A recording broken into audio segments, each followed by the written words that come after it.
Ha, birinci yaddan çıkartmayaq ki, Paşinyan da ümumiyyətlə çox bir çevik siyasetçidir. Və biz Evet. elə Azərbaycan-Ermənistan münasibətlərində görmüşük ki, neçə dəfə bir-birinə zidd mövqelərini Paşinyan dəyişib və bəyan edib. Və deməli, həmin çeviklik daxili siyasətdə də və Rusiyada münasibətlərdə də baş verə bilər. Niyəsə indiyənə qədər nə belə deyək də, Rusiya ilə birgə müqavilələrdən çıxır, nə də Aha. Avropada inteqrasiyadan çıxır. Avrasiya belə deyək də birliyində də qalır. Avropa İttifaqına assosiasiya üzv olmaq istəyir. Kollektiv müdafiə müqaviləsindən də çıxır, amma onu dondurur. Oynayır iki tərəflə və bəzən biz görmüşük ki, və o cümlədə dəmir yumruq təsiri altında biz gördük ki, Paşinyan tam belə deyək də 180 qradusluk siyasətini Qarabağa qarşı Qarabağ mövzusunda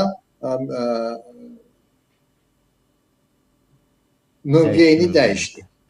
Və deməli, Rusiya hansısa formada təzyiqi çoxalsa, istisna etmirəm ki, sabah Paşinyan yenə də 180 da olmasa, amma bir qədər necəsə mövqeyini dəyişə bilər.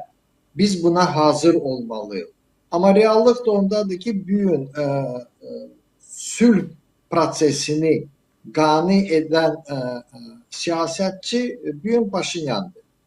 Ona qarşı çıxış eləyənlərlə sözsüz ki, biz sülh haqqında danışmağa çətin bacararıq və ancaq yəni də müharibə yolu ilə necəsə nəyisə həll etməli olacaq. Biz müharibəni başlamamaq, amma güc nümayiş etdirməklə.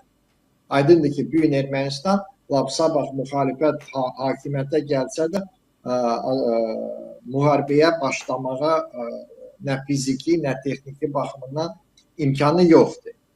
Amma sülh prosesi dayanacaq. Ermənistan və ümumiyyətlə Cənubi Qafqazda inteqrasiya gedən və o cümlədə kommunikasiya prosesləri dayanacaq. Sərhəd məsələsi yenə də havada qalacaq, sual altında qalacaq və Rusiya fürsət alacaq ki, gələcəkdə bu məsələlərə qayıtsın. Rusiya rəsmi siyasətçiləri, istər müxalif siyasətçiləri açıq elan edirlər. Qarabağ problemi həll olunmayıb, biz hələ bunu həll edə bilmirik. Bizə vaxt lazımdır ki, biz gələcəkdə qayıdaq və bu məsələni həll edək.